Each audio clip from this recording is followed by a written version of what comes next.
Fala pessoal, tudo bem? Estamos aqui para mais um Eu e Ela podcast. Eu sou o Leonardo Eu sou a Diana. e hoje temos um assunto, eu sempre falo interessante, mas mais que interessante. Hoje é sobre o que o assunto? Isso, sobre espiritualidade, sobre resgate de vidas, sobre dependência química. Sobre então, dignidade, né? sobre Dar dignidade dignidade. às pessoas, né? E sobre Deus também. Principalmente. Isso aí. Mas antes de anunciar o nosso convidado, nós temos um recado para você que acompanha a gente. Isso mesmo. Se você quer juntar uma graninha, né, e também aproveitar e fazer um investimento legal em cima dessa grana, vocês não podem deixar de conhecer a FE Investimentos, onde tempo é dinheiro. Né? Lá eles vão pegar na sua mão e vão te ensinar o passo a passo para você aprender a investir corretamente o seu dinheiro, aonde vale a pena, onde não vale, o que é melhor fazer, quais são as melhores decisões. Então, se você está pensando no futuro, né, em ter coisas melhores, em de repente empreender ou comprar a casa própria ou fazer aquela viagem dos sonhos, o legal é você começar a investir agora mesmo. FE Investimento Ágil. A gente tem um cupom de desconto, então aí no link da descrição vai ficar o link da FE Investimentos. Vocês vão lá, colocam Eu e Ela, que vocês vão ganhar um descontaço que está valendo muito a pena. É um desconto de R$400. Então, assim, é uma mentoria que você paga R$ 897 com desconto de 400. Não existe nenhuma mentoria hoje no mercado que vai elevar a sua vida financeira como a mentoria ágil da FE Investimentos. Isso aí. E esse desconto é só aqui para você que está ligadinho no Eu e Ela. E o nosso convidado, você quer apresentar? Eu apresentei ele. É melhor Deixa eu apresentar, né? Para eu presentear ele com a FE aqui. O nosso convidado de hoje é o pastor Jefferson Pontes, que é terapeuta em dependência química e tem um trabalho maravilhoso, super interessante, de apoio aos dependentes químicos e pessoas em situações de rua. Seja muito bem-vindo, Jefferson. Boa tarde. Tudo bem? Tudo bom com vocês? Tá tranquilo? Prazer Calmo? Calmo, não tá. Vai ficar no decorrer. Mas vai ficando no decorrer. Um pouquinho de nervosismo, mas já quero agradecer a vocês a oportunidade de estar aqui e tenho certeza que você vai assistir e vai ser de grande proveito o que nós vamos estar falando aqui para vocês. Isso aí. Que bom, seja muito bem-vindo. A gente que agradece. A gratidão é toda minha. Ó, agora eu vou presenteá-lo com essa caneca da FE Investimentos. Segundo o Felipe, né, que é o mentor da FE Investimentos, quem bebe nela fica milionário. Se você já for milionário, você vai ficar bilionário. Então, ó, presente dela aqui para você. Obrigado mesmo pelo presente. Tá. Que maravilha. E tem mais um recado só para finalizar. Se você quer gravar o seu podcast, a gente tem aqui o Estúdio Eu e Ela, que fica aqui em Copacabana. Também vai estar aí na descrição. Tem um WhatsApp, faz o contato e vem gravar seu conteúdo aí de áudio, visual ou somente de áudio aqui no Estúdio Eu e Ela. Isso mesmo, melhor estúdio de Copacabana, só chegar. Não, do Brasil, né? É a nossa do Brasil. E o nosso convidado também ganha um presente aqui do nosso podcast, que é a camisa do Eu e Ela Podcast. Que maravilha. Quando for usar, marca a gente lá nos stories lá. Tá? Com certeza. Ter certeza que você gostou e usou. Obrigado mesmo pelo presente. Tem mais presente? Por enquanto, não. Por enquanto. Então aguarda, Jefferson. Aguarda que tem mais. Posso? Pode, com certeza. Essa água aqui é sua, tá? Sim, obrigadão. Vamos começar? Qual o papel hoje que você enxerga da espiritualidade e fé nesse trabalho espetacular que você faz? Bom, é muito importante, né, a fé, porque a própria palavra de Deus diz que sem fé é impossível agradar a Deus. Então, quando a pessoa ela tem a fé e ela quer sair de uma situação difícil, né, de um problema, não, seja qual for o tipo de problema, né, mas hoje aqui nós estaremos falando sobre dependência química, é muito importante, porque sabemos que o problema de dependência química, ele é um problema de saúde pública, mas também por trás há uma grande batalha espiritual.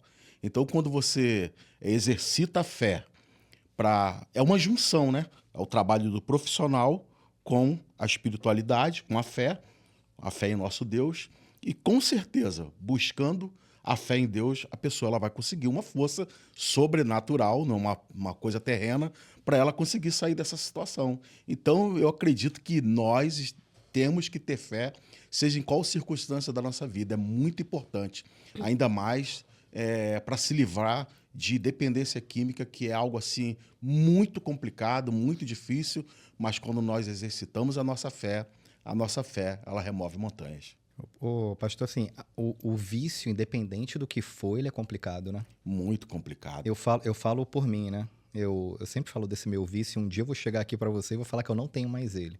Eu tô me livrando dele. Eu tenho um vício que é o refrigerante, que é um vício banal. Não é uma coisa como a dependência química. Mas acaba de ser químico também, né? Porque é tanta química que tem dentro de um refrigerante. E eu sei que é difícil sair dele, cara. Porque, assim, se eu tô num churrasco, pede uma Coca-Cola. Se eu vou comer uma pizza, pede uma Coca-Cola.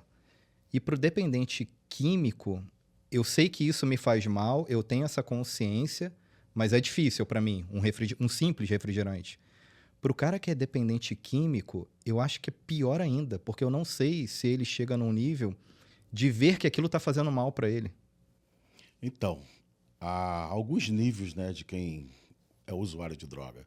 Existe aquele usuário de droga, que a pessoa ele usa social, né, um final de semana, ele acha que é uma curtição, mas ele funciona, ele é funcional.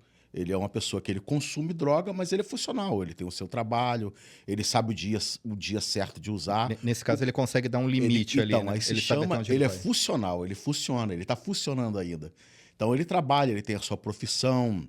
E eu costumo dizer que a droga, ela não escolhe classe social. Ela está em todos os níveis, em todos os padrões, né, em todas as classes de família. Não é só para quem tem o poder requisitivo baixo, não. Ela está em todas as classes. Todas as classes. Então, tem aquele camarada que ele é funcional. Qual o funcional?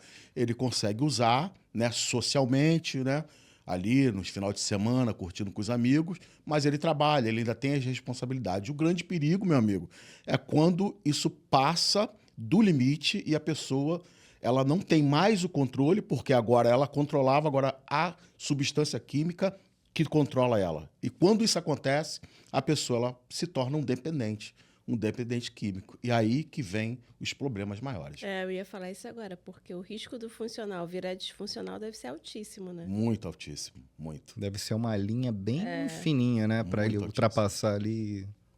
Muito. E eu falo para você, né? A primeira pergunta aí sobre a fé.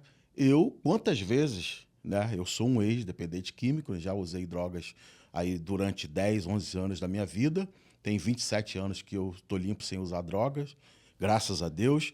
Mas eu falava, vou dar um tempo, vou parar. Mas era questões de dias, né? Meses, não conseguia. E foi exercitando a fé, através da fé, que eu consegui e até hoje eu estou aí, limpo para a glória de Deus. Amém. Que bom. Amém. Então, o propósito do trabalho foi por isso? Porque você já passou por essa experiência? Então, eu chegando aqui no teu estúdio hoje, eu passei por uma rua onde tudo começou na minha vida.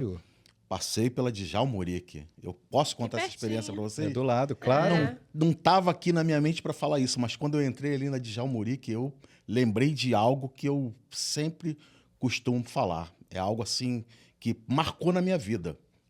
Né? Há mais ou menos 17 a 18 anos atrás, eu trabalhando aqui em Copacabana. Isso é muito forte, porque eu até me emociono quando eu lembro. E eu passando, saí de um prédio aqui na Ipanema, prestei o meu serviço ali, e quando eu desci, que eu saí na portaria, na minha frente saiu um camarada, e passando na rua, e um rapaz em situação de rua, né? Isso há 18 anos atrás, em situação de rua, ele estava com uma camisa preta, uma bermuda jeans, um chinelo, com uma mochila jeans, eu lembro como se fosse hoje, não vou esquecer nunca na minha vida, enquanto eu tiver fôlego, e um saco de latinhas na mão. E ele falou para esse camarada, ei, posso falar contigo?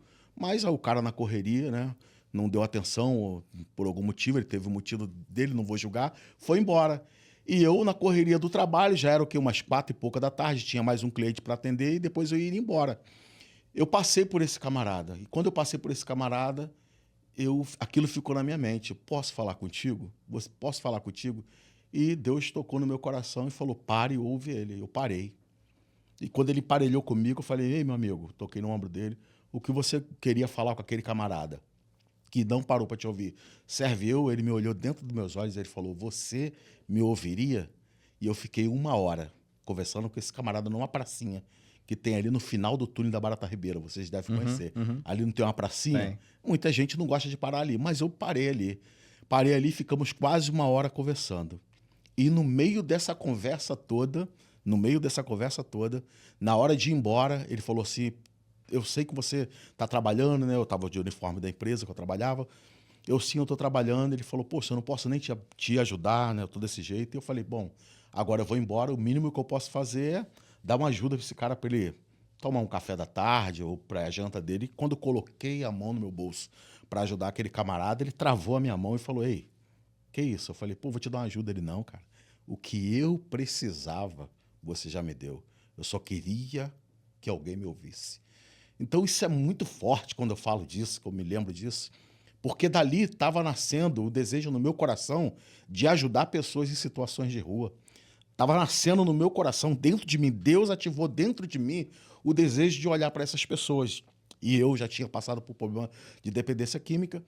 E eu continuei conversando com ele, dei um abraço nele, as lágrimas desceram, como você pode ver. Eu estou aqui, eu estou me segurando, eu sou um cara muito emotivo e quando eu sinto mesmo a presença de Deus, a lágrima vem. Eu abracei ele, me despedi dele, ele falou assim, poxa, você vem sempre em Copacabana? Eu falei, sempre. Ele falou, quando eu te ver, eu posso te chamar de meu amigo? Isso é forte. Eu falei, você pode me chamar de meu amigo. Eu abracei ele e eu pensei assim, cara, o que eu vou falar aqui é muito forte, você vai estar ouvindo essa experiência que eu passei da minha vida 17 a 18 anos atrás. Eu pensei comigo assim, se eu pudesse, eu levava esse cara para casa, tirava ele da rua. Ele olhou para mim e ele falou, eu sei que se você pudesse, você me levava para sua casa. Eu falei, Deus, o que está acontecendo aqui? O que é isso? E eu falei, e agora? Agora eu vou embora para minha casa, vou chegar em casa, eu vou ficar pensando nesse camarada na rua, vou ficar olhando para as pessoas diferentes, porque a partir de hoje vai ser diferente. E o que eu vou fazer? E aí ele colocou a mão no meu ombro e disse, ei, um dia, aquele lá de cima vai te dar um lugar onde você vai cuidar de pessoas, igual a mim. E me deu um abraço e foi embora. Então, quando eu entrei aqui na Djalma Muric, eu lembrei disso, que foi há quase 17, 18 anos atrás que Deus ativou dentro do meu coração para criar um projeto que se chama Projeto Resgatar. Caramba, que história, cara. Por isso que a gente falou no WhatsApp, você falou, não, eu tô aqui na Djalma Muric, você falou com mais... Foi, eu lembrei. É que forte história. quando eu lembro disso. E eu sei nesses 15 anos de, né, ajudando pessoas em situação de rua, pessoas dependentes de química, eu sei as lutas que eu travei de lá para cá e ainda a gente passa. Mas Jesus, ele disse, né, meu amigo, no mundo tereis aflições, mas tem de bom ânimo. E graças a Deus, porque Deus me deu esse bom ânimo. Eu sou um camarada que tem um muito bom ânimo, né? Costumo fazer das circunstâncias, das situações ruins, sempre uma piada, uma coisa para levantar a cabeça e seguir para frente. A gente é brasileiro, não desiste nunca. É verdade. Tornar os desafios mais leves, né? Isso aí. Caramba. Quais são os primeiros passos que uma pessoa em situação de rua deve dar para poder ter forças para sair dessa situação de dependência? Essa pergunta ela é muito importante mesmo. O primeiro passo que uma pessoa ela deve tomar é ela reconhecer que ela é uma pessoa doente, reconhecer que é um dependente químico, porque às vezes o cara fica naquela luta, não, pô, não sou não, eu não sou não, entendeu? Eu paro quando eu quiser. Não, eu paro quando quiser, paro quando quiser. domínio. E não para quando quiser, meu amigo. Não para. Então, o primeiro passo é você falar, eu preciso de ajuda. O primeiro passo é esse. Você tem que reconhecer que você depende e precisa de ajuda. E você reconhecendo isso e pedindo ajuda, vai recorrer a quem pode te ajudar. Então, o primeiro passo é esse. A pessoa ela tem que reconhecer. Entendeu? Eu não posso continuar nessa situação que eu estou vivendo, né? Na dependência da droga, a droga ela paralisa a pessoa. A pessoa, quando ela entra mesmo no vício, né? Na dependência mesmo, no nociva da droga, e que ela vira um dependente, a vida dela para. A gente vê aí, cara, às vezes você... Pô, quantas vezes eu fui fazer trabalho na Cracolândia ou dentro das comunidades e chego lá e encontro camarada que, pô, tu vai conversar com o camarada, tu vê que o cara tinha uma vida, pô. Tu encontra pessoa lá que já foi dentista, pô. Tu encontra pessoas lá na Cracolândia que já teve um padrão de vida, pô. Teve uma casa boa, teve uma condição, mas a droga, ela arranca toda a dignidade, ela destrói famílias, ela destrói vida. E quando eu falo disso, eu falo, sabe, de uma forma que você precisa pedir ajuda. Se você está envolvido, se você está na dependência, peça ajuda. Tem jeito, eu estou aqui, Deus transformou a minha vida, tem solução, mas você precisa dar o primeiro passo. Então, o primeiro passo é esse, é reconhecer que é um dependente químico e que precisa de ajuda. Eu acredito, não sei, né? Mas eu acho, né? Que muita gente tenta sozinho. Esse é um passo que pode dar errado, tentar sozinho? Eu ia até fazer uma pergunta parecida. Eu acredito que tem uma pergunta. Você fez. Aí tem uma pergunta que você vai fazer. Então, mas eu acredito isso. que até é parecido, mas assim, eu não sei se chegar nesse ponto da pessoa, você sabe, né? Melhor do que a gente, que já passou por isso. Mas a pessoa, para chegar nesse ponto de tipo, eu preciso dar esse passo, eu acho que é o mais difícil, né? Ou não? Ou a tentação pós? É reconhecer mesmo que precisa. Eu não sei se ela sozinha, será? Consegue? Ou ela tem que ir muito no fundo do poço então, e tipo... Quando ela Porque chega... é tão complexo o negócio, né? O que a droga faz? A droga faz o seguinte. O camarada, ele começa a usar a droga. Daqui a pouco ele fica totalmente dependente dela. Se vicia da dependência química. E vai chegar um momento da vida dele que ele vai perdendo tudo e as pessoas nem perto mais dele quer ficar. Pô.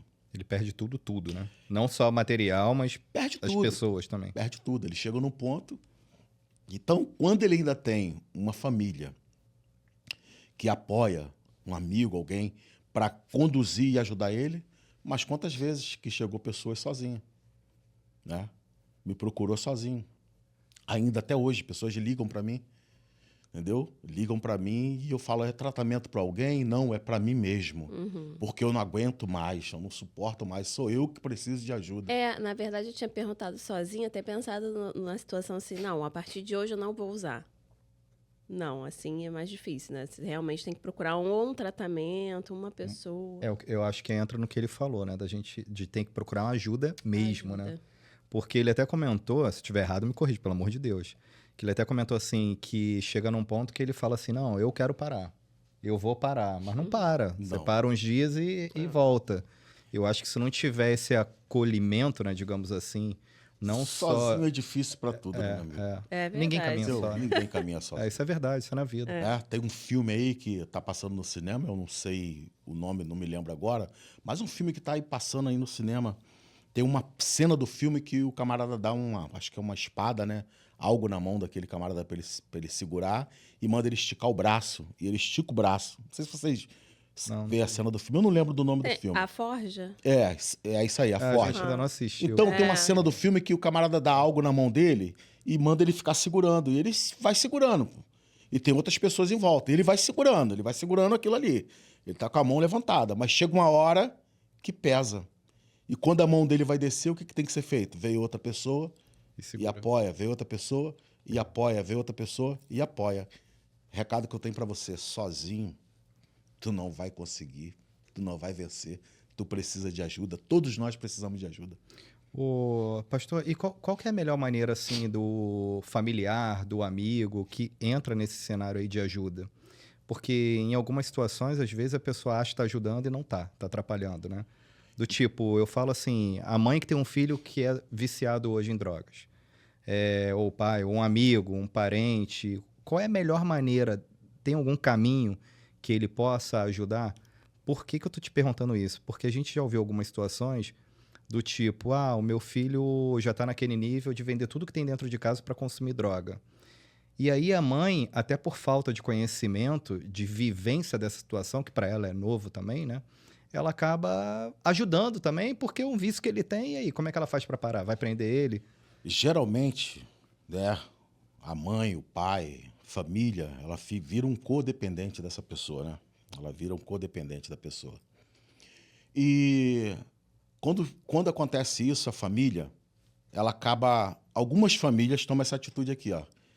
Bom, meu filho ir para a rua, ir para um lugar perigoso, então é melhor eu liberar para ele usar e fumar maconha mesmo lá no quarto dele. Sim. Ele fuma a maconha dele lá no quarto dele, lá, usa a droga dele lá no quarto lá.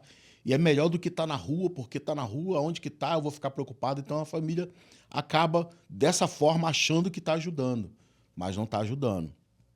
Está ajudando. E quando chega a esse nível que você falou aí, de vender as coisas dentro de casa, porque chega uma hora, quem é dependente químico mesmo, que está lá no fundo do poço, ele acaba fazendo isso. O cara pega uma televisão, um aparelho de som, um celular, e acaba. A droga, ela faz isso com a pessoa. Então, a pessoa, ela fica dessa forma e a família entra em desespero, porque na maioria das vezes não sabe o que fazer.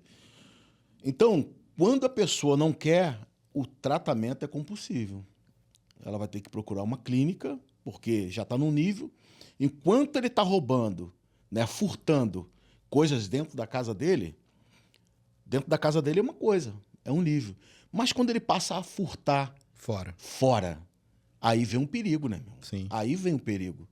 Porque furtando fora, ou vai ser preso, ou infelizmente, do jeito que o mundo está hoje, ninguém quer saber. Que o camarada se desesperou, furtou alguma coisa ali para poder comprar droga. Se pegar ele, vão lixar, vão bater, vão tirar a vida. Então, é grande esse perigo. Então, se tem alguém na família e não quer o tratamento, tem que fazer. A primeira coisa é contra a vontade daquela pessoa e levá-la para uma clínica, né? Uma clínica especializada.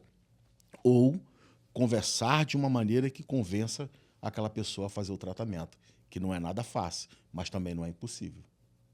Na sua experiência, assim, em relação a esse ponto específico, né? Da pessoa levar o dependente para uma clínica, ele não querendo, né? De maneira forçada, a chance de recuperação em proporção é igual da que quando ele realmente quer? Não. Não. Quando a pessoa realmente... Quando quer, a proporção é maior. Quando a pessoa realmente quer e deseja, porque ela está cansada daquilo, a proporção é maior do que contra a vontade dela. Mas, quando toma essa atitude de pegar a pessoa e vou levar para uma clínica para fazer o tratamento, é mesmo prevenção da vida daquela pessoa, porque ela está correndo risco. Ela corre risco. Enquanto ela está furtando dentro de casa, é uma coisa, um parente não vai, né? Um parente não vai matar um filho, não vai fazer... Às vezes acontece uma coisa no extremo, né? Acaba acontecendo as fatalidades. Mas não vai, porque não vai querer ver o mal do filho. Mas se, como eu falei, se furtar e roubar fora de casa, nas ruas, pode causar um grande problema. É um ato doloroso, mas é um ato de amor também, né, cara? É doloroso. A princípio Você tem que cortar ali. A princípio vai ser doloroso e difícil, né? A pessoa fazer o tratamento. E vai fazer o tratamento e tem os profissionais lá que vão cuidar com excelência da pessoa. Você enxerga muita diferença para quem vai chegar até a clínica ou para quem faz esse tratamento em casa? Então, na clínica tem toda uma parada. Para poder fazer o tratamento em casa, vai ter que levar os profissionais até lá, né? E já estando numa clínica, estando em uma comunidade terapêutica, lá vai ter os psicoterapeutas, psicólogo, né? As palestras. E eu acho que acaba tendo as pessoas com o mesmo problema que o dela, Isso. ou até maior, né? Fica aquela comunidade ali mesmo, sabe? Cada um ouvindo, ministrando ali os 12 passos, né? Que é a palestra de 12 passos, que ajuda muito. E eles participando ali em conjunto, um ouvindo o problema do outro, um ajudando ao outro, né? Os acolhidos e os profissionais da área, que são os psicoterapeuta, terapeuta, independência química, com a sua ajuda, é de grande importância. E realmente, dessa forma, tem um trabalho mais eficaz. Ô, pastor, tem alguma estratégia assim que o senhor recomendaria para a pessoa não ter uma recaída, algo desse tipo? Existe alguma estratégia? Então, vamos lá. A pessoa ela fez um tratamento, né? Uhum. Passou por um tratamento, seja numa clínica ou numa comunidade terapêutica. E aí ela vai retornar para o seio da sua família, para sua casa. Tem algo... Eu sempre falo sobre isso, porque a família ela precisa entender. né? A família precisa entender. O filho ou o esposo, a pessoa, né, foi para o tratamento. Está lá fazendo o tratamento, né? Tem alguns lugares que vão especificar quantos meses tem que ficar, mas não. Isso aí vai de pessoa para pessoa. Ele está lá no tratamento e vai ter o retorno para casa. Ele vai voltar para casa. Primeiro passo para a pessoa que está retornando para casa é o quê? Não frequentar lugares onde vai dar gatilhos para ele voltar a usar a substância. A pessoa é um usuário de droga, ela passou pelo processo, ela está saindo dali da clínica, da comunidade terapêutica, está meses sem usar nada. Quando ela volta para casa, eu aconselho a família, né, dependendo de como que é o comportamento dessa família. Por quê? Vamos lá.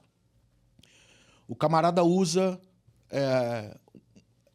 substância química, né, uma droga ilícita. E tem a lista, né? Chega no meio dessa família, as pessoas costumam beber, né? Fumar. Então, para quem está saindo de um tratamento de substância química, ele voltar para um ambiente desse vai ser muito difícil, sabe?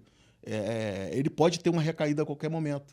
Então, o primeiro conselho que eu dou é o quê?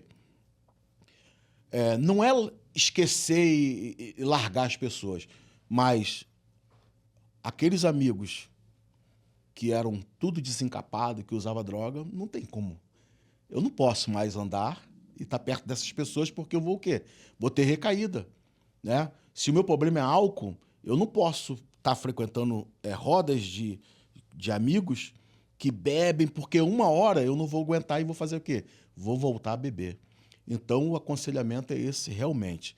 É evitar lugares aonde vai te fazer voltar a ter uma recaída. É evitar. É saber dizer não, é procurar as amizades certas e procurar pessoas que vão estar ajudando no processo aqui fora para aquela pessoa ela se manter por um bom tempo sem usar droga até que ela venha se consolidar e ficar firme. Então, é dizer não, é evitar lugares onde vai ter recaída, né? Lugares principalmente onde tem facilidade de ter drogas, aqueles camaradas que tu sabe que tu vai chegar lá. Eu tive que fazer isso na minha época, quando eu larguei a droga, eu tive que fazer isso e gostava das amizades, dos camaradas, gostava. Tinha aquele costume de estar com ele, mas chegou uma hora que não teve mais como. Eu tentei ainda, algumas pessoas até consegui, né, a convencer ali pregando a palavra, de sair dessa situação, mas outros não quiseram. E muitos morreram, meu amigo. Muitos morreram. Eu tô aí, o último dos moicanos. Na minha época, muitos, infelizmente, morreram, porque não quiseram largar as drogas e a vida que vivia. Mas eu lutei por algumas pessoas, algumas consegui resgatar, outros não, mas a atitude é essa. Eles para lá, vou cumprimentar, vou abraçar, vou falar, mas andar junto não tem mais como. Imagina, eu tô andando com um camarada, eu parei de usar droga e o cara vai, me tira ali e começa a apertar um baseado para fumar do meu lado ou vai dar um teco. Então, é fugir mesmo da aparência do mal. No projeto social, tem ali quando a pessoa tá para ter alta, ela tem algum tipo de instrução assim? Tem. Tipo, é um psicólogo, alguém que trabalha a mente dela, justamente. Tem. Porque esses gatilhos aí, eu acho que a gente não tem como fugir deles, né? Tem. Porque a gente até já comentou aqui em outros episódios do tipo, hoje as pessoas, elas buscam pretextos não primários para fazer coisa secundária, por exemplo. Vamos jogar um futebol, depois a gente toma uma.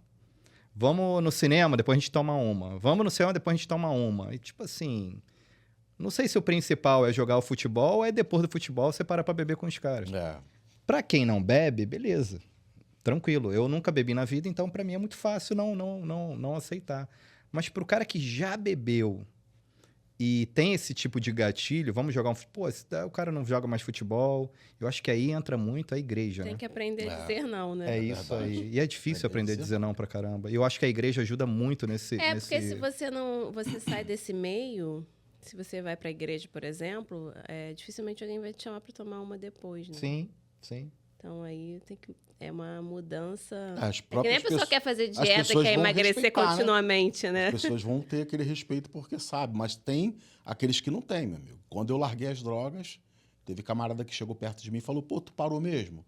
Falei, parou. Então quero ver se tu parou. Vou apertar um baseado aqui agora. Pô, aperta aí, pô. De apertar o baseado, entendeu? Falta de respeito. Foi desrespeito, mas eu permiti, deixei Mas se a falar. gente analisa Aí o cara espiritualmente, tu já sabe quem é, né? sabia que era uma batalha, né? É. Não vou criticar o cara, que eu sei quem tá por trás ali. Ele apertou o baseado, puxou a fumaça. Eu quero ver mesmo. Se você... Na época, meu apelido era gordo, não sei por causa de quê. Pô, não sei, mas era. Mas tudo bem, Era, não é mas mais. era. Aí o gordo, quero ver agora. Eu ali com uns 4 meses, 5 meses, 6 meses, né? Longe das drogas, pouco tempo, mas, cara, foi uma transformação. Se eu falar pra você como que foi, porque foi muito tremendo. E jogou a fumaça ali no meu rosto, eu falei, e aí? E quando ele tava apertando o baseado, que ele foi puxar a fumaça, eu falei pra Deus assim, eu não quero nem sentir o cheiro. Ele vai jogar a fumaça, mas o Senhor não vai deixar eu sentir nem o cheiro dessa maconha. E não senti mesmo não, irmão. Ô, pastor, uma dúvida agora que surgiu. O senhor se converteu antes do processo? Durante ou depois? Não, eu cheguei a um ponto da minha vida que eu fui aquele camarada que falei, eu preciso sair dessa vida. Eu preciso largar a droga. Tudo dava errado para mim. Eu preciso. Então o processo foi junto, né? Entrei dentro de uma igreja ali, falei com Deus da minha forma, da minha maneira, porque eu era um cara louco, cabelo grande, falava em gíria, e falei da minha forma. Mas Deus entende tudo. Mas com o coração quebrantado, não é falar bonito, né? Não é falar bonito, eu não sabia nem orar, nem oração do Pai Nosso, eu acho que eu nunca tinha feito na minha vida. Fiz quando eu fiz primeira comunhão, na Igreja Católica, fiz primeira comunhão. Ali sim, né, tem a oração. Mas depois que cresci, pô, alguma vez, quando estava no sufoco, falava, ai meu Deus, me livra dessa, me tira dessa, mas não sabia falar com Deus. Mas eu cheguei lá, na sinceridade, Deus viu a verdade do meu coração e Ele sabia também que eu precisava, porque amanhã poderia ser impossível. E a minha oração foi, eu sei que o Senhor existe, eu nunca duvidei da tua existência, só que eu não estou conseguindo, não consigo sozinho. Eu preciso hoje sair daqui desse culto, eu preciso hoje sair dessa igreja. Se o Senhor tem um propósito na minha vida realmente, como muitas pessoas falam, né? Mãe, amigos, pô, minha mãe orou muito, subiu muito monte pela minha vida, eu já subindo o monte, eu já subindo ali o lugar onde minha mãe orava no monte com os crentes, antes de eu ser crente. Poxa, infelizmente, na época de louco, isso foi lá no passado, na época de louco. Estou falando isso aqui só para glorificar o nome de Deus e para edificação de alguém que vai estar assistindo. Poxa, eu subindo para pegar as drogas e alguém falou assim, pô, tem uma pedra aqui que os crentes colocam o nome embaixo, será que o teu nome está aqui? Quando tirou, o primeiro da folha era eu, meu nome estava lá, o primeiro. O cara falou, teu nome está aqui, gordo. Eu falei, que isso, cara, meu nome está aí? Aí eu olhei e falei, dobrei, botei lá. Incrível, né, cara? Coisa assim. Deus fez eu passar para aquele lugar. Estava indo onde eu tinha plantado a maconha. Eu vou falar porque foi passado. São 27 anos atrás. E eu tinha feito uma plantação ali para o consumo. É coisa louca, né? Quando você está no mundo das drogas. E eu vi isso. E dali, sabe, alguma coisa mudou na minha vida. Falei, pô, minha mãe ora por mim. Então eu fui alcançado dessa forma. Cheguei na igreja, desesperado, e falei com Deus, amanhã pode ser tarde. Então, eu estou te dando esse papo.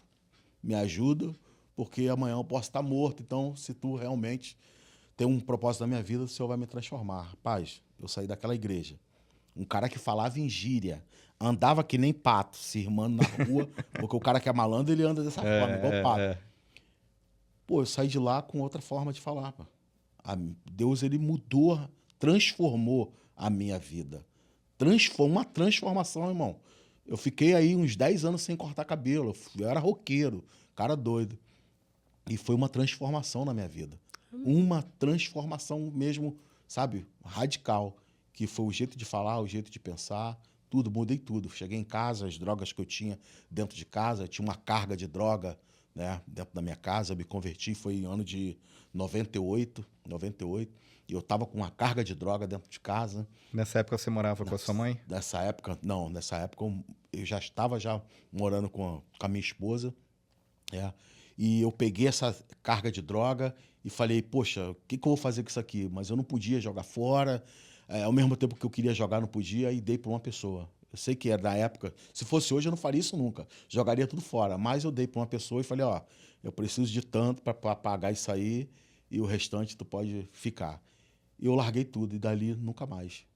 A droga ficou para trás e aí já vai 27 anos limpo para a honra e glória de Deus. Pô, legal dessa história é que tinha alguém por trás de você que já estava no contato direto com Deus, né? Sua mãe já estava lá. Em casa, eu era o único dos filhos que não era cristão, cara. Caraca, Era ovelha sério? negra. Eu tenho 3 irmãs e um irmão, né? Eu tenho uma irmã que se chama Jaqueline, Janaína, Janine e Jean. O meu irmão é pastor também. E todos eram da igreja, todos. Né? Eu perdi meu pai muito novo, né? 15 para 16 anos, eu perdi meu pai. E já desde garoto, né? Usei droga, saí de casa cedo, fiz muitas coisas erradas. Você era o mais jovem? É o mais jovem? Não, não sou o mais jovem. Eu tenho a minha irmã mais velha e eu sou abaixo dela. Mas eu era aquele cara que só fazia besteira, irmão. Só fazia besteira. Só fazia besteira, coisas horríveis, coisas que, assim, eu só falo mesmo para poder mostrar para as pessoas que Deus ele pode mudar uma pessoa. É, porque às vezes a pessoa te Tem assiste, gente que né? não acredita. É, Mas, então, mas às sabe? vezes a pessoa te assiste e fala assim, ah, isso aí não passou nada disso. Não fez nada disso. Aí fica falando um monte de coisa pra ter... Muitas pessoas... Tem gente que inventa as coisas, mas eu falo para você, eu não preciso de inventar nada aqui. O que eu preciso falar é que existe um Deus que ele transforma, e ele me transformou. Ele transformou a minha vida. Amém, cara. Ele mudou a minha vida. Então, Deus ele tem esse poder. E quando eu saí daquela igreja, eu saí transformado. Só faltava você. Só faltava eu. Dos Ele filhos foi lá, todos, É, era eu. Quantas foi lá e dores, te resgatou. quantas dores de cabeça eu dei para minha mãe? Quanto? Foram muitas, mas... Ô, pastor, e ela, assim, como é que foi pra ela receber essa foi uma essa alegria. notícia, assim, de você chegar e falar, ó, a partir de agora, eu não quero seguir esse caminho, eu vou por esse aqui e acabou. Vou falar uma coisa aqui que é muito forte. Isso Porque que eu vou mãe é falar. mãe, né, cara? Não tem... Quando eu me converti, na época que eu me converti, tinha pessoas que eu não precisava nem de pregar. As pessoas falavam, eu quero voltar para Jesus. Só pelo Eu quero voltar para Jesus. Só ver a sua transformação. Você se converteu, eu quero voltar para Jesus. E as pessoas ali, sem pregar, sabe? Porque me via por quem eu era. Cara, Deus já me livrou da morte algumas vezes. Algumas vezes. Então as pessoas falavam, eu quero voltar para Jesus. Porque esse Deus é um Deus poderoso, porque se ele transformou a tua vida, cara, eu quero. E eu, então, levanta tua mão aí, vamos orar. E eu resgatei muitas vidas para Jesus dessa forma, sem pregar, né?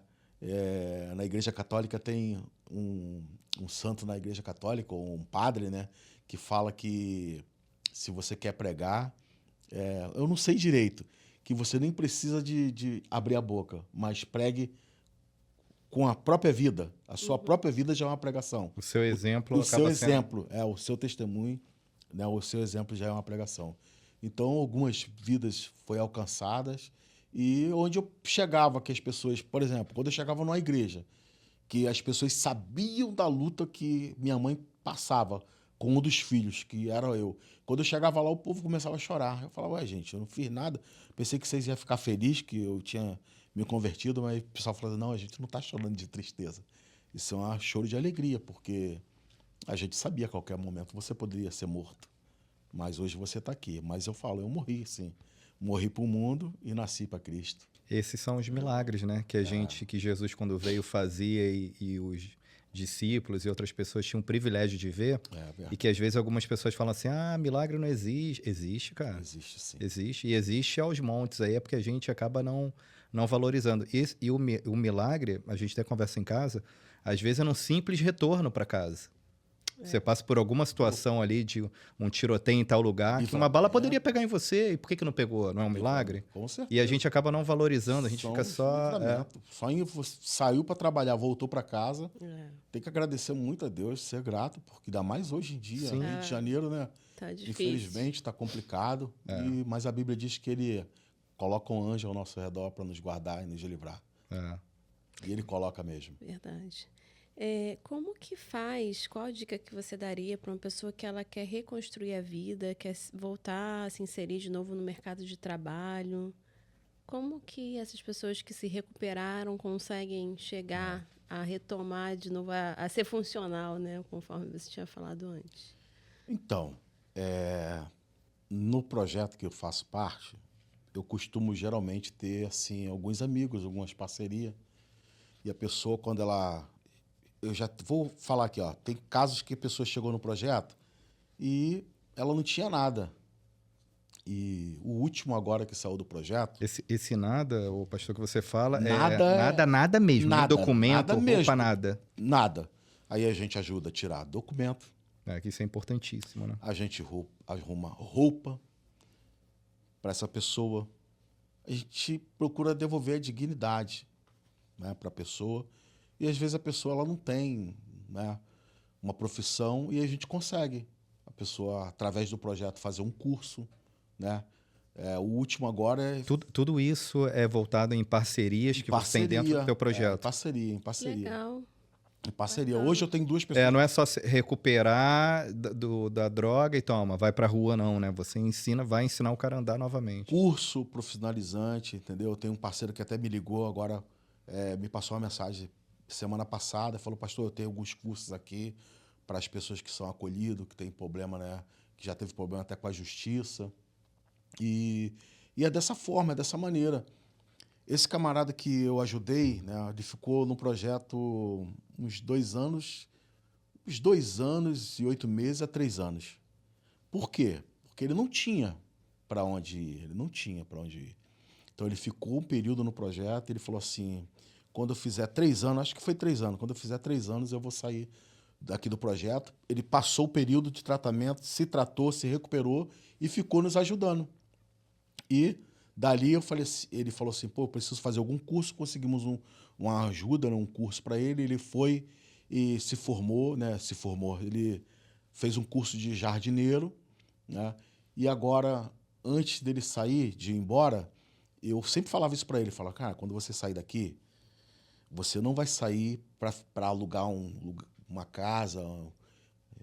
Eu tenho certeza que Deus vai me usar para te abençoar e eu vou conseguir um lugar para você ficar. Eu consegui um sítio para ele poder ficar lá de caseiro, cuidando, entendeu? Uhum. Só que ele me deu uma surpresa assim muito agradável, porque umas 2 semanas atrás, tem alguns meses que ele está lá nesse sítio, ele me ligou e falou, pastor, poxa, eu comprei um apartamentozinho aqui. Maneiro. Poxa, se eu me empresta alguém aí, um dos meninos, para poder me ajudar na mudança, eu com o maior prazer. Olha só isso, um camarada aqui não tinha nada e já está lá morando no apartamento dele, na casa dele. Pô, que maneiro. Recompensador, né? Tem um outro caso de um rapaz que chegou no projeto, também esse tinha uma profissão, mecânico, e né, eu tenho alguns conhecidos que nos ajudam, né, que são alguns mantenedores.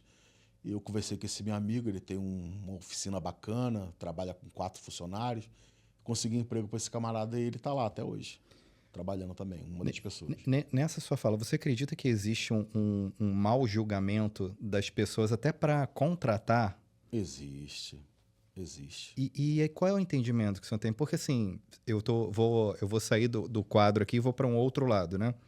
Você que tem uma empresa, uma oficina mecânica, usar o exemplo do rapaz que era mecânico, pro cara também é difícil.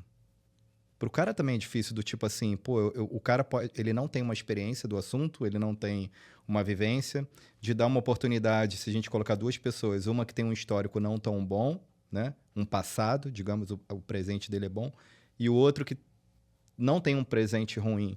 Para o cara contratar também é difícil, não é? Não, é sim, claro. A gente não pode... Tem que olhar nas 2 vias, né? Não é só o nosso ponto de vista, mas na visão de quem vai estar empregando também. Porque uma pessoa, o empregador hoje, quando vai empregar alguém, ele não quer um problema. Ele está empregando alguém na empresa dele para solucionar, para produzir, né? Para estar ativo. Ele não quer ter problema. E a gente sabe que a dependência química tem uma quantidade imensa de recaída, né? De recaída. Se você for colocar na estatística aí, né, do levantamento, é 5% de pessoas que ficam firmes 5% das pessoas... Só isso, é? A estatística deles lá é essa. Caraca. Né? Teve alguém até que quando eu achei estava que fosse mais, que cara. estava vindo para cá hoje, falou para mim assim, pô, pastor, quando você for falar de números, né, o senhor sabe? Eu falei, não, eu sei que a estatística, né, do levantamento é 5%. Então, isso Só que eu falando do projeto, isso que eu ia perguntar. dos 15 anos que eu trabalho com dependente químico, eu falo, não é 5%. Você tem um percentual maior que eu tratei. da tua vivência. Hoje eu tenho um grupo no WhatsApp de pessoas que já passaram pelo tratamento na nossa... Caramba, maneiro. Eu tenho um grupo. O cara sai, eu adiciono ele ali. O cara sai, eu adiciono ele ali. Eu vou adicionando. Quando ele some do grupo, desaparece, eu sei que ele teve recaída. Sumiu do WhatsApp, sumiu da rede social, ele teve recaída. Nem precisa de falar. Às vezes eu vou saber depois. Ele tem uma recaída. Mas enquanto ele está ali, aí ele vai postando. Poxa, arrumei um emprego. Ele vai postando as vitórias, né? Dele pode... Eu formei dentro do projeto, né? Nós conseguimos formar 4 turmas, né? 4 turmas de pessoas que trabalham com um conserto de micro-ondas, máquina de lavar, geladeira, ar-condicionado, entendeu? E hoje eu tenho pessoas que passou pelo projeto e estão trabalhando nessa área. Estão junto com o professor Aurélio. Brigadão, professor Aurélio, que me ajudou muito. Formamos 4. E que área é necessária, né? Às vezes a gente quer consertar alguma coisa e fica procurando alguém. 4 equipes ele formou e hoje ele tem aí, né, na loja dele, trabalhando 2 ou 3 pessoas. Com ele e teve um outro rapaz que ele está fazendo faculdade. Porque um camarada que trabalha nessa área aí, construindo... Esse já foi em parte elétrica. A gente deu o curso também de parte elétrica. Ele dava curso de parte elétrica e refrigeração. O de parte elétrica, ele foi fazer um trabalho numa obra. O cara que era o dono da obra viu o potencial daquele camarada porque ele aprendeu a desenhar a planta, sabe? A parte elétrica empresarial, como é que se fala o nome? O cara consegue fazer do prédio todo, a parte elétrica do prédio todo. Tu fala esses caras ficam pendurados... Não, o cara que faz a parte elétrica. Faz o quadro. Ele aprendeu É eletricista. Eletricista. Então, ele aprendeu a desenhar tudo, a fazer tudo, e hoje está fazendo a faculdade. O patrão bancou a faculdade dele e está aí para terminar a faculdade. E um camarada que chegou desacreditado no projeto. Desacreditado. E a sua pergunta, a dificuldade é maior por causa do preconceito. Quando a pessoa sabe que aquele camarada ali fez um tratamento, né, saiu da dependência química, então o cara fica preocupado. O cara tem lá no currículo, né? O cara pega no currículo ali, a pessoa, o RH que fala, né? Tem no currículo ali. Se tem uma pessoa que ele sabe que é um profissional ou que vai vir trabalhar, que não é usuário de droga, ele não vai saber também. Às vezes tem ali que usa e não sabe, né? Não vai saber. Na minha época a gente encaixava muito em inglês. Fala inglês, falo, mas não sabia falar uma palavra. Ele vai contratar, mas ele não sabe se a pessoa é um usuário de droga. Sim. Mas quando ele sabe que usa, ou já usou, ele vai ficar preocupado. Aí é onde vem as parcerias de pessoas, de empresa, que o dono já foi usuário. Entendeu? Eu ia falar, deve ter ao contrário também, aí vem que contrata para ajudar mesmo. Aí vem uns camaradas que, pô, vai lá no... Ó, pastor, quando tiver alguém assim, tá? Eu sei a dificuldade que é, porque eu já tive do outro lado. Hoje eu tenho uma empresa, hoje eu tenho um comércio, hoje eu tenho uma loja. Então, se tiver... Então, dessa forma fica mais fácil. Você consegue fazer um link com essas empresas, assim, ou elas te procuram para poder... É mais no conhecimento mesmo. É mais no... vai indicando. Boca em boca, entendeu? né? A gente vai falando e tal. Entendeu? A pessoa que necessita de tratamento, ela dá algum sinal que ela está madura para aquilo? Para esse tratamento? Ou você pode chegar, por exemplo, eu estou vendo alguém em situação de rua e vejo que ela dá alguns sinais de que ela está madura, que eu posso oferecer esse tratamento, ou isso tem que vir da pessoa? Então, na rua... Ou dentro de casa. Na rua, você perguntou a rua, eu já fiz alguns trabalhos na rua, né? De sair na rua. Hoje em dia, já não pode mais tu levar comida na rua, não sei se você sabe. Pô, Não. aqui em Copacabana é o que mais tem, É. cara. Mas eles não estão permitindo. Mas tem algum porquê? Ah, é complicado, mas Aqui- eles não estão aqui- permitindo. aqui- Sabia não. É. Aqui eu já vi situação O pessoal dá muito quentinho aqui. do mendigo pegar, abrir, olhar e jogar do lado. Não quero isso, não. Infelizmente tem isso Isso também. daí Tem cara que é assim, crucial, entendeu? porque quando eu vejo isso, eu fico, meu Deus, tô jogando a comida. Às vezes pega só a carne e joga a comida É. toda fora. É, Porque não aguenta nem comer. é. Não aguenta nem comer. Infelizmente tem essas atitudes. Vamos lá, saio pra rua. Eu vou levar um alimento, ou vou levar um agasalho, como eu sempre fazia na época de frio. Recolhia uns agasalhos, andava por Nova Iguaçu distribuindo agasalho ou comida. O último trabalho que eu fiz assim, em rua mesmo, foi na época da Covid, onde ninguém podia mais sair pra rua, ninguém queria sair pra rua, mas eu falei, não, por que vai, né? Juntei com algumas missionárias, algumas pessoas, e nós fomos. Ia todo domingo, cara. Todo final de semana, sábado e domingo, levava comida pra rua. De máscara, de luva, né? E vi os caras lá sem máscara, assim. Pô, Covid só pegava pessoa de rua, é difícil, não pega. Covid não pega. Então, vamos lá. O que acontece? Saiu pra rua pra fazer um trabalho como esse, a própria pessoa, vai ter pessoas que vai falar assim, poxa, eu preciso, eu quero da ajuda. Realmente eu quero. Quero uma mudança. A própria pessoa, Já ela vai fala. falar ali na rua. Tem algumas pessoas que vai falar, eu quero uma mudança, eu quero sair da rua. E já tem outras que vai falar também, eu quero, mas ela só quer ir lá, tomar um banho, descansar e seguir a vida dela. Mas algumas pessoas dessas já foram retiradas da rua e hoje está bem. E hoje estão bem. Mas tem que partir da pessoa. Eu não posso pegar ninguém à força e levar contra a vontade dessa pessoa, entendeu? Mas acontece de ter aquele caso, assim, da pessoa que nem vou voltar para a rua, para o mendigo, né?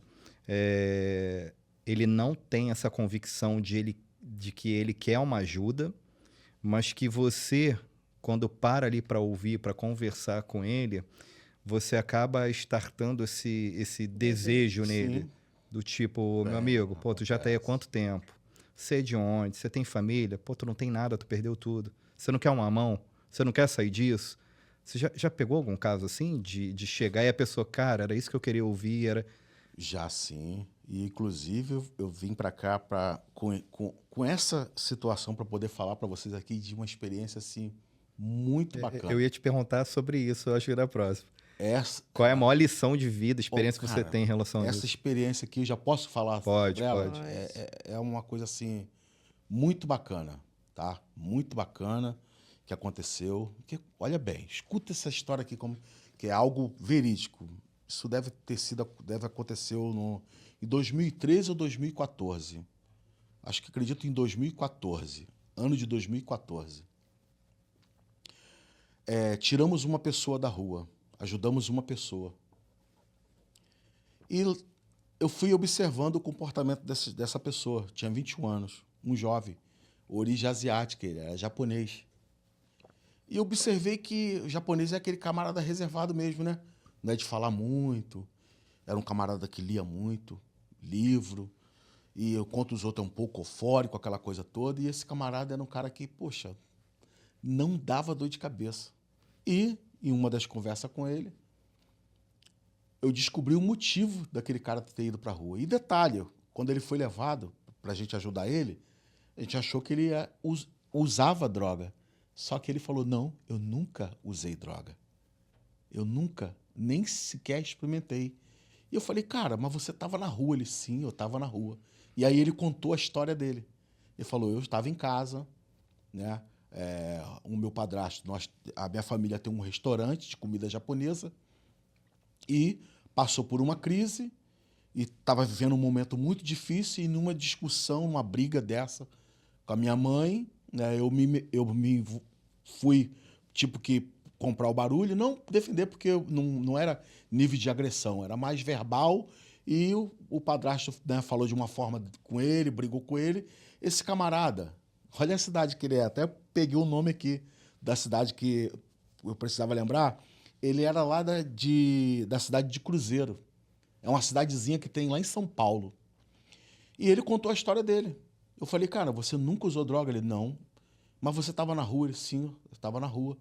Esse camarada, ele saiu de Cruzeiro, veio para o Rio. Olha bem, sabe para onde ele veio? Copacabana. Caramba. Chegou aqui em Copacabana, bateu a curiosidade dele de conhecer o quê? Rocinha. Ele foi para Rocinha. E ele ficou o quê? Em situação de rua, mesmo sem usar droga. Ficou em situação de rua. A princípio, ficou na casa de algumas pessoas, mas depois não deu mais, as coisas não deu certo e ficou pela rua.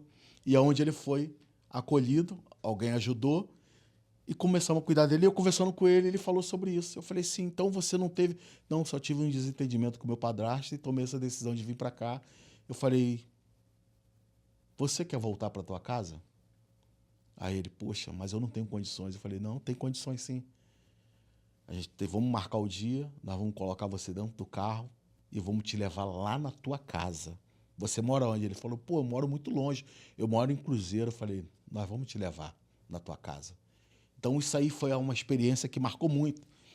Porque ele falou assim para mim, ó, poxa, vocês me acolheram tão bem, vocês me recepcionou aqui tão bem, me deu ajuda, me deu roupa, comida, e me trataram bem esses dias todos que eu estou aqui, mas quando chegar lá na minha casa, vocês não vão ser tratados dessa forma, e eu estou preocupado como vocês vão ser tratados lá.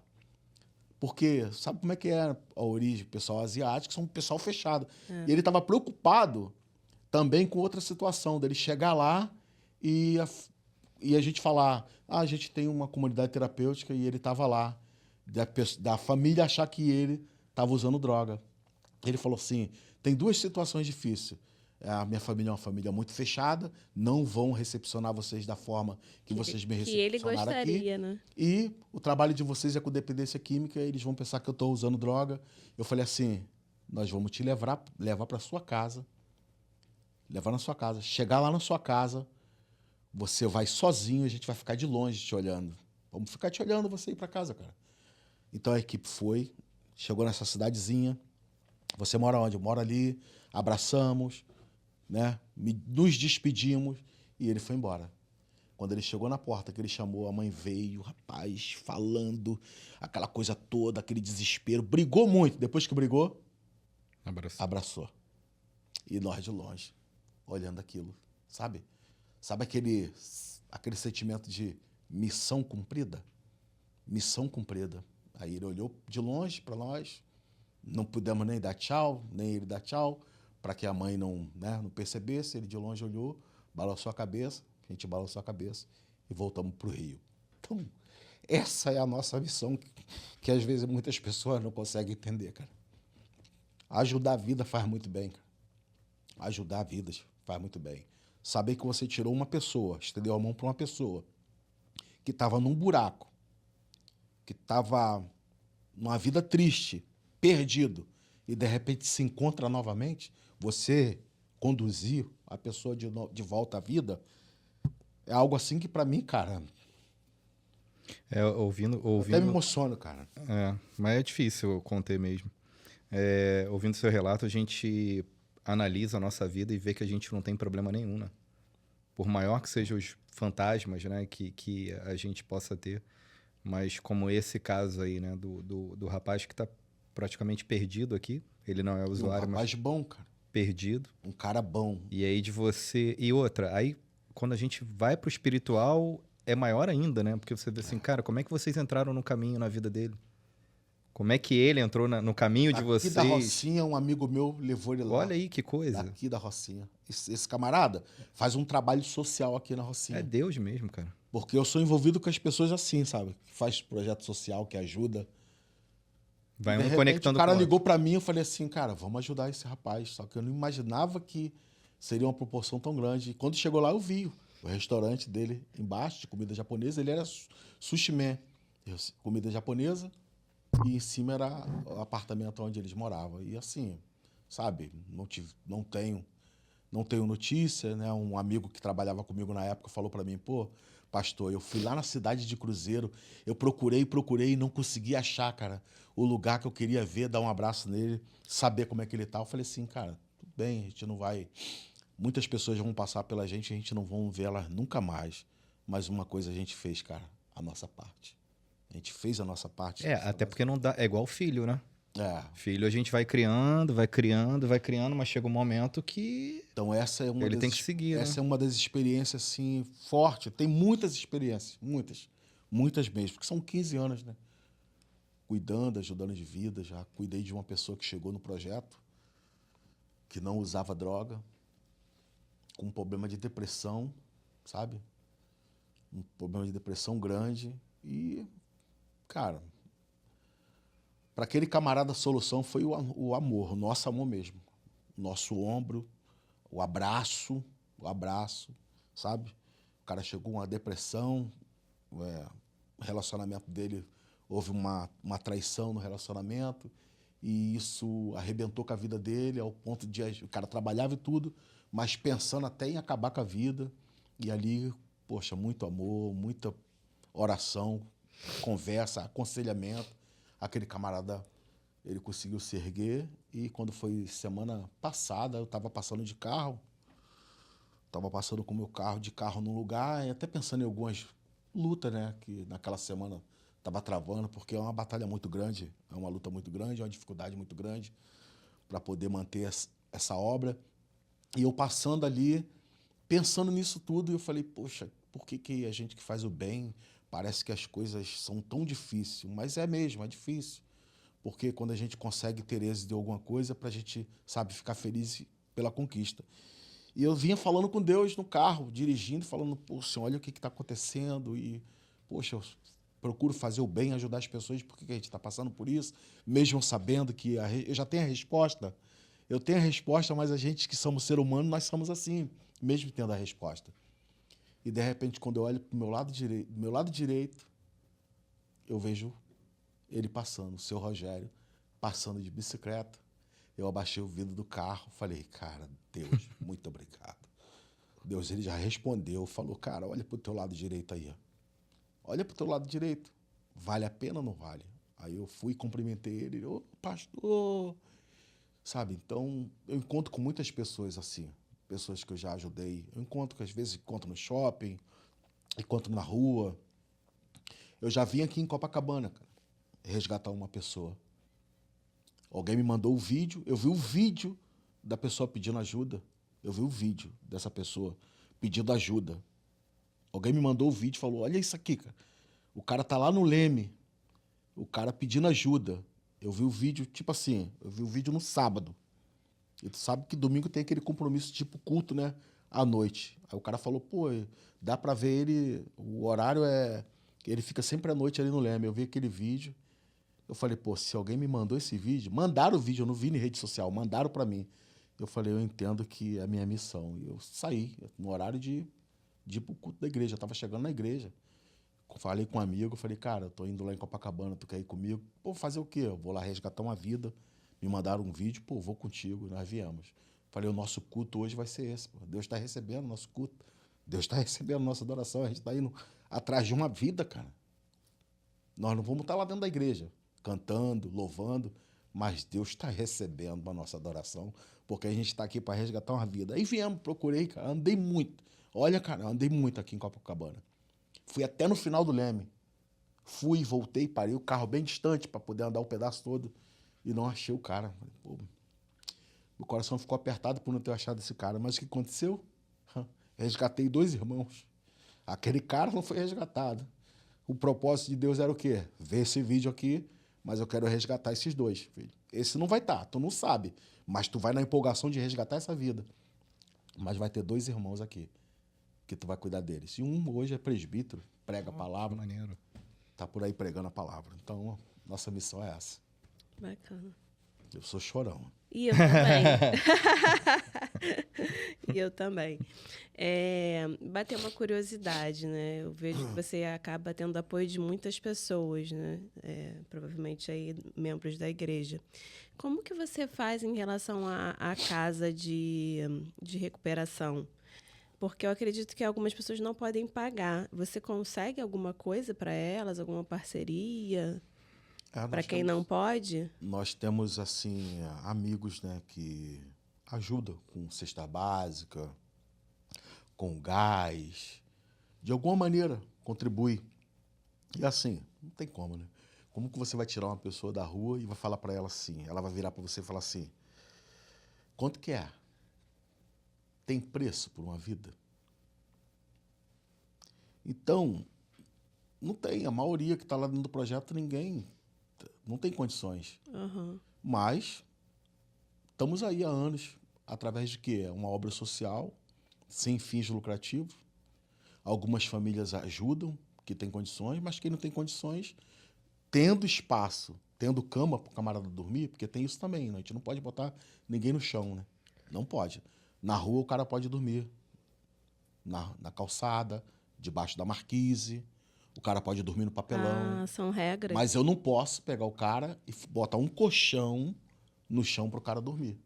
Não pode. Sabia não. Mas na rua o cara pode. Né? E às vezes fazendo muitas besteiras por causa da droga. Mas se eu tirar o cara e colocar ele no colchão, eu tô errado. Não pode. Eu tenho que colocar numa cama. Então hoje a gente somos limitados. Mas isso é uma regra dos projetos? É a regra. Mano. Ah, é? É aquelas regras que vêm para dificultar, ao invés de vir para ajudar. É, ninguém estica a mão para ajudar, Você né? não imagina a perseguição que é, cara. Eu imagino. Pô, você não imagina, cara. Não imagina. Quando eu Aí- comecei o projeto, era muito coraçãozão, cara. Espaço pra... Desse tamanho aqui, um quarto desse tamanho aqui, poxa... Aí as pessoas, ao invés de dar a cama, vão denunciar. Muitas pessoas, e assim, de pessoas de ir lá e falar assim, pô, isso não tem condições, isso não dá dignidade.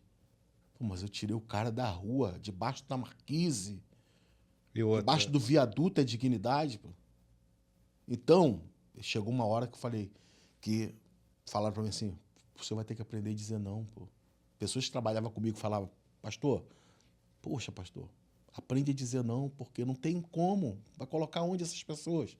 E eu falava, cara, então não pode vir aqui até a mim não, cara. Porque não tem como, era muito difícil. Alguém chegar pra mim, bater na minha porta, me ajuda, e eu falar pro cara, pô, cara, não. vai embora porque eu não tenho como não. Não tem como ajudar, não. Eu não conseguia fazer isso, cara. Como que eu vou fazer isso, pô? Eu sei que não tem, mas eu dava meu jeito lá, pô. Já coloquei pessoa até dentro do escritório, do meu escritório. Vou botar dorme aí no sofá, pô. Já tive algumas experiências também ruins com isso, mas faz parte, pô. Os caras são doentes, é dependente químico, ó. Vai acabar furtando alguma coisa, pegando, mas faz parte. Aqueles que conseguem ficar limpo e ficar de pé, hoje já tá aí, ó, muitas pessoas, poxa, que passaram pelo projeto, estão hoje aí firme, pô. Firme, exercendo, né, a função de presbítero, obreiro, trabalhando em alguma empresa, né? Então é complicado, cara. Se tiver alguma empresa... Hoje eu consigo dizer não.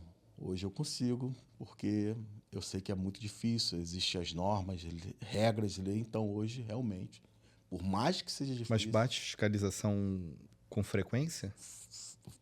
Os órgãos públicos vai, sim. Ministério Público. Ajudar não quer ajudar não, né? Mas... Isso é difícil até para poder falar, que parece que eles ficam esperando tu, sabe? Falar alguma coisa deles para eles bater em cima. Uhum. Infelizmente. Imagino. Se você tiver alguma empresa com interesse em ajudar, fazer parceria, ou pessoas da região, né? Você podia falar um pouquinho do projeto, aonde que ele é, como que funciona. Fica em Campo Alegre, tá? Fica em Campo Alegre. Hoje nós temos espaço para acolher 15 pessoas. Onde é Campo Alegre? Campo Alegre é em Nova Iguaçu. Em Nova Iguaçu. Um projeto que ajuda as pessoas, e quem quiser fazer parte, entre em contato. A gente Chama o coloca na telefone. descrição. Pode falar também, se quiser falar o O número do telefone é telefone. 21 964 73 37 41. 21 964 73 37 41. Você que está assistindo aí esse bate-papo aqui e sentiu no coração de querer ajudar, entre em contato. Passa um zap, fala, pô, senti no meu coração. De repente alguém que vai assistir já viveu uma vida loucona, mas hoje está aí, conseguiu ter êxito, saiu dessa vida, e hoje tu está aí, pô, com a tua empresa, com a sua loja, com o teu trabalho sendo abençoado, quiser ajudar, deixa Deus te usar. Boa. Tem algum Instagram da igreja ou do projeto social? Tem. Depois eu vou deixar tudo Tá, a gente direitinho. vai deixar na bota na descrição descrição também. Quem quiser ajudar ou entrar em contato para tiver interesse também em tratamento, é só entrar em contato lá.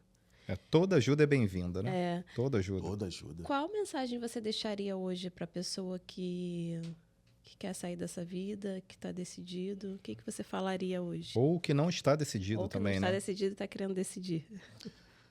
Mensagem que eu deixo para você hoje é que não é o ponto final na tua vida. Você é capaz. Você pode mudar, mas para isso você tem que buscar força em Deus e acreditar em você mesmo. Esqueça, não olhe para as coisas erradas que você fez até hoje. Esquece as coisas erradas que você fez até hoje e acredite, arranque força, tenha fé, peça ajuda e saia dessa situação. Saia, procure uma instituição que possa te ajudar, porque você tem jeito sim, querido. Ainda que muitas pessoas olhem para você, como já olharam para mim e falaram, não tem jeito, não tem solução, a qualquer momento vai morrer, vão tirar a vida dele, vão acabar com a vida dele, e vai chegar a notícia para a mãe que ele morreu. Então, o que eu deixo para você hoje, acredite, você pode mudar sim. Mas para isso, você tem que pedir ajuda. Porque se você não pedir ajuda, as pessoas vão olhar para você nessa situação, vão achar que você não quer sair dessa situação. Vão achar que você quer continuar na mesma. Mas quando você fala, chega, não suporto mais, não aguento mais, me ajuda, vai ter alguém que vai te estender as mãos e vai te ajudar. Então acredite que há uma solução. Não é um ponto final. Enquanto você está aí respirando, tem fôlego de vida, há solução. Só não há mais jeito, querido, quando você morre e desce o caixão. Aí não há mais jeito. Mas se você está vivo e está assistindo esse bate-papo aqui, você está ouvindo essas palavras, acredite, cara. Deixa Deus tocar no teu coração, peça ajuda e você vai ser transformado, você vai ser mudado, como eu fui. Amém. Isso mesmo. Amém. Chegamos Então ao é fim. isso, né? Poderíamos ter mais assuntos, né? É bom que a gente fica com assunto para a próxima. A gente fazer um parte 2. Queria te agradecer, muito obrigada por ter vindo aqui encher a nossa tarde aí de esperança e que quem esteja ouvindo seja tocado pelas suas palavras, que Deus continue usando sua vida e a vida de todos aqueles que te ajudam nessa missão. Foi engrandecedora a sua presença aqui, nós gostamos muito, muito obrigada. Eu que agradeço pela essa oportunidade de estar aqui glorificando o nome do Senhor, né? Falando das coisas maravilhosas que Ele faz quando a gente permite dele fazer. Eu que sou muito grato, eu agradeço por essa oportunidade que vocês me deram aqui hoje. Pô, nós que agradecemos. E fica aqui, portas abertas para quando precisar fazer alguma ação, alguma campanha, quiser voltar para fazer algum comentário. Tem um assunto X para poder falar. A gente está sempre aí de portas abertas e coração cheio aí para poder recebê-lo. Tá E bom? você que nos ouviu, não esqueça de deixar o seu like. Se quiser fazer alguma pergunta, deixe seus comentários, faça bastante perguntas aí que a gente vai estar respondendo. O pastor Jefferson, de repente, também pode nos ajudar a responder algumas questões. Compartilha com alguma família que precisa dessas informações, né? E é isso, gente. Muito obrigada pela companhia e obrigada pelo bate-papo. Foi maravilhoso. Valeu, pessoal. Valeu.